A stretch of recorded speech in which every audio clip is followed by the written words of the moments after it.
भारत के कौन है मोदी जी, जानते हो? मोदी जी ना है। मोदी जी माने कहा है? हिंदू है मोदी जी।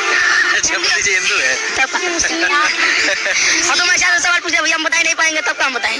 ना ये स्कूल का शिक्षा वाला बात नहीं, हमको ऐसे पूछ दिए, हम इसलिए पूछ दिए ना कि तुम देखो ऐसा करोगे तो कैमरा में फोटो नहीं आएगा। लाइन से बैठा नहीं, झगड़ा नहीं करना है, हम बता रहे हैं। भैया एक लाठी रहता हम ना अपना कुल वाले दोस्त को समझा देते।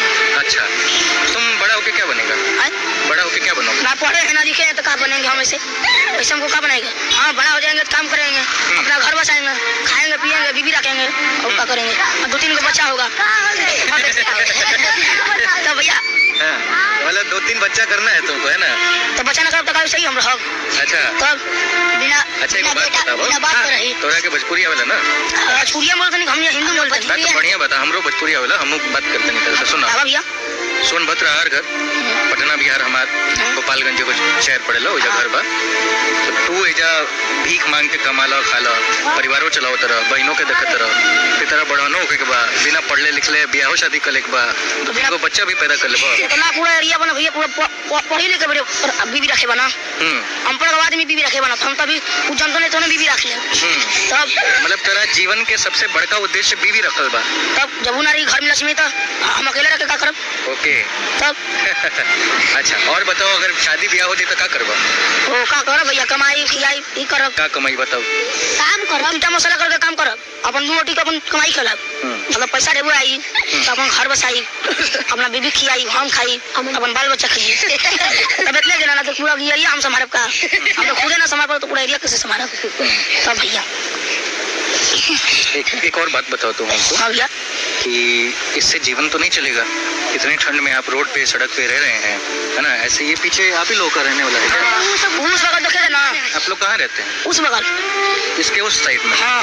और आप रात को 10 बजे इस साइड में क्या कर रहे हैं? रोड पे, मेन रोड सोचते हैं भैया ना, जब टैक्सी आता है ना तो कमल पड़ते हैं, सोचते हैं कमल पा जाएंगे तो हम लोग सोचेंगे ना, कमल नहीं मिलेगा तो हम ठंडे में कितना सोचेंगे, उन्हें नहीं आएगा, कांपेंगे। नाम क्या बताया था दोबारा बताओ? सोनू। सुनो, तुम मेरे हिसाब से 10 या 12 साल तुम्हारी उम्र होगी, यही होगी? तुम्हारा साल हमारा उम्र होगा? नहीं, मैं मानता हूँ, मुझे ऐसा लगता है ना कि तुम शायद 10 साल या 12 साल के होगे, है ना? तुमसे मैं पूछना चाहता हूँ कि उत्तर प्रदेश जो है तुम्हारा जो राज्य है, वहाँ पे जो मुख्यमंत्री है ना, वो है योगी आदित्यनाथ, जिनके सर पे बाल नहीं है, भगवा कपड़ा पहनते हैं और जय श्री राम बोलते हैं, ठीक है? अयोध्या में और गोरखपुर में बहुत पाए जाते हैं, तो वो मुख्यमंत्री हैं। दोबारा चुनाव हो रहा है वहाँ पे, प्रधानमंत्री मोदी जी हैं, जो मोदी जी बात चल रहा था ना, तो वो तुम्हारे यहाँ सोनभद्र में या फिर उधर कुछ अच्छा काम नहीं हुआ है कि तुमको यहाँ आना पड़ रहा है, बिहार पटना में आके भीख मांगना पड़ रहा है? मतलब वहाँ पे कुछ अच्छा नहीं हुआ है? हाँ, इनको 1 सेकंड रुकिए, ये तुम दोबारा नाम बताओ, मैं नाम भूल जाता हूँ। सोनू, बड़ा अच्छा नाम है तुम्हारा। अभी याद आया, सोनू सूद का याद आ गया ना, अब याद रहेगा। तो ये सोनू बाबू है, बमुश्किल 10-12 साल 13 साल उम्र होगी, उत्तर प्रदेश के सोनभद्र से आते हैं, जहाँ पे मुख्यमंत्री योगी आदित्यनाथ और प्रधानमंत्री और तमाम बड़े जो लोग हैं भारतीय जनता पार्टी के, जिनकी सरकार है, वो लोग बड़ी बड़ी बातें करते हैं। बड़ी बड़ी बातें हम ये कहते हैं कि वहाँ पे डेवलपमेंट इतना बड़ा है, इतना सारा चीजें हो रही हैं, किसी चीज की कमी नहीं है। पर सोनू जैसे और भी लोग हैं जो सोनभद्र से आए हैं। कितना परिवार इधर सोनभद्र से आया हुआ? कितना परिवार बना, बहुत बना, ढेर सोनभद्र का सब बना। कितना लोग होगा जी?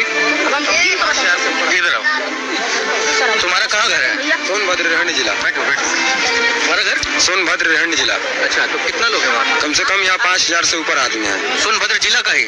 सोनभद्र पटना में? पटना के अंदर में। ये पटना का कौन सा जगह है? ये हारिन पाठ है। हारिन पाठ। चलो मुझे अपना घर दिखाओगे? बढ़िया। तो आपका नाम क्या था? संजू कुमार। संजू कुमार है। संजू भाई दिखाएंगे कि सोनभद्र से 5000 परिवार अगर यहाँ पे आए हैं तो किस तरीके से और किस हाल में रह रहे हैं, यही जानने के लिए आज हम सड़क पे उतरे हैं। कोविड अपने पूरे चरम पे है, मैंने मास्क फिलहाल नहीं पहना है क्योंकि यहाँ पे तमाम लोग उसी हालात में हैं जिस हालात को मैं भापने आया हूँ। मैं देखते हैं क्या होता है ना? आइए। आप कहाँ घर है जी आपका? यहाँ हमारा यहाँ है सर। है? यहाँ है सर मेरा। कहाँ घर है? ये वाला घर है? किधर है? यहाँ सर। ये वाला। तो ये वाला घर आपका है और इस साइड ये खाली जगह है क्या? खाली जगह नहीं है। वो पट्टी भी आदमी रहता है, ये पट्टी भी आदमी रहता है। तो वो ये पट्टी हम लोग इसमें कैसे सोते हैं आप? इसमें यही छत इधर उधर किया रिक्शा। सामने फोटो ले लीजिए जो भी हैं। ऐसे आप फोटो गया से सो रहे हैं। हम लोग यहाँ घर मकान नहीं मिला है, भाड़ा किराया दे नहीं पाएंगे। मजदूर आदमी रिक्शा चलाते हैं, कहीं ठेला काम मिलता है, कभी नहीं मिलता है, कभी मांग के खाते हैं। इससे हम लोग जीते हैं यहाँ। और बाकी किसी का राशन कार्ड मिलता है, किसी का गल्ला नहीं मिलता है, तो आदमी आके सड़क पर जी रहे हैं। और इसका बताइए कि आप लोग इतने लोग यहाँ पे हैं, ये सवाल तो आपको उत्तर प्रदेश सरकार से करना पड़ेगा ना? सरकार से हम लोग उत्तर प्रदेश है। हाँ, हम लोग ऐसे नहीं है सब, हम लोग के पास प्रूफ है। आपको लेट करना होगा तो आप लोड भी कर सकते हैं, ऐसी बात नहीं। आधार कार्ड है, पैन कार्ड है। समझिए कि किसी एक जिले के लोगों को रहने के लिए घर नहीं है, खाने के लिए कुछ नहीं है, ये आधार कार्ड है। संजू का संजू हमें तमाम चीजें बता रहे हैं। ये सोनू है, सोनू की कहानी भी बहुत है।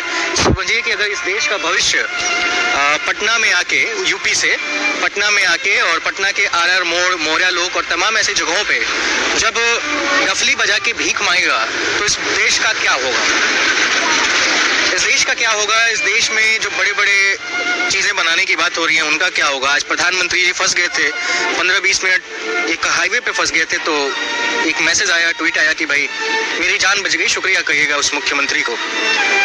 भारत में क्या इन लोगों के जीवन का और इन लोगों के जान की क्या कोई कीमत नहीं है? तुम्हारी जान की कीमत है जी? कितना है? कोई कीमत नहीं है भैया। काहे नहीं है?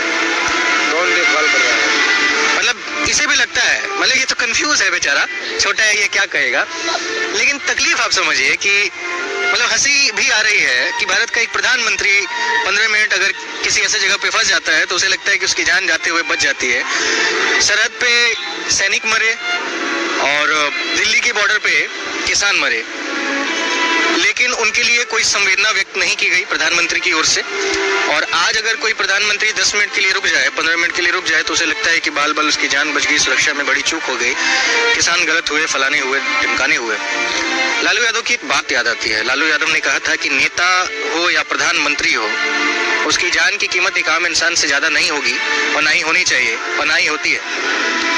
तो फिर प्रधानमंत्री की जान की कीमत है तो सोनू के जान की कीमत क्यों नहीं, जो इस कड़ाके की ठंड में इस सड़क के नीचे और इस फुटपाथ पे सो रहा है। रात में ट्रक आए, चढ़ जाए, कोई पूछने वाला नहीं होगा।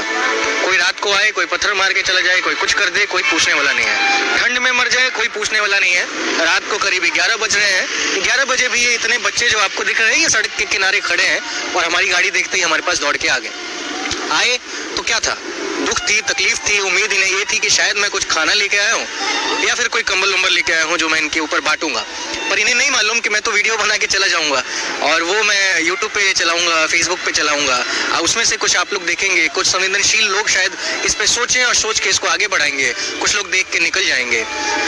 पर हमारे भारत की हकीकत तो यही है और इस हकीकत से मुंह कितना मोड़ पाएंगे हम या आप? अगर आप भी देख रहे हैं तो मैं आपके आंखों में आंखें डाल के ये सवाल करना चाहता हूँ। आप एक दर्शक हैं, मैं एक रिपोर्टर हूँ, यहाँ पे खड़े होके आपसे सवाल करना चाहता हूँ कि आप किस भारत की परिकल्पना कर रहे हैं जहाँ पे बहुत बड़े हिंदूवादी समाज या फिर मुस्लिम या फिर तमाम चीजों की जो बात हो रही है उससे इतर हटके जातियों की बात हो रही है।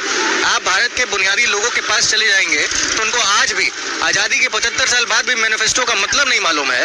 उस भारत में आप क्या कहते हैं? आप ये कहते हैं कि भारत बहुत विकास कर रहा है। कहाँ से विकास कर रहा है? शहरों में बड़े बड़े बिल्डिंगें बना देने से, बड़े बड़े हाईवे बना देने से, बड़े बड़े एयरपोर्ट बना देने से शहर के लोगों को जरूर उसका फायदा हो सकता है। पर जिस गांव के लोग को मैनिफेस्टो का मतलब नहीं मालूम, जिन्हें ये तक नहीं मालूम कि उस मैनिफेस्टो में उनके लिए क्या है, उनका विकास कैसे होगा?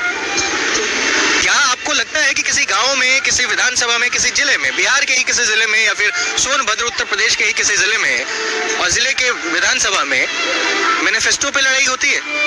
नहीं, मैनिफेस्टो पे कभी लड़ाई नहीं होती है। वहाँ लड़ाई जाति की है, भाषा की है, भेदभाव की है और वहाँ पे सारी चीजें करती हैं। आप लोग किस जाति समाज से आते हैं? बिलवंश धरकार से। वो क्या अति पिछड़ा जाति है? धरकार क्या होता है? धरकार बिलवंशी धरकार हम लोग बोला जाता है, यानी कि हम लोग सूप दौरी बनाते हैं। अच्छा, हाँ ठीक है। मतलब सूप वगैरह बनाते हैं। बिहार में इधर जो उस तरह के होते हैं उनको कुल मिला के सबसे निचले तबके के होते हैं। मैं जाति का नाम लेना नहीं चाहता हूँ, हालांकि तमाम जो बड़े लोग हैं उन्हीं जातियों के नाम पे चल रहे होते हैं, कभी उसके पास तो कभी उसके पास, और कभी इनके साथ आके लोग खाना भी खाएंगे, कभी कंबल भी उड़ाएंगे और कभी छोड़ के भी चले जाएंगे, फिर दोबारा देखने भी नहीं आएंगे और फिर ऐसे ही मुस्कुराते हुए चेहरे पटना की सड़कों पर भारत के विकास की मतलब दम भर रहे होंगे कि भारत बहुत विकासशील देश है। भारत क्या है? डेढ़ भी साथी के हैं? भारत महान है ना, महान देश है। और देश के नेता मुख्यमंत्री नहीं, देश के नेता शरीफ है कि चोर है? चोर हाँ,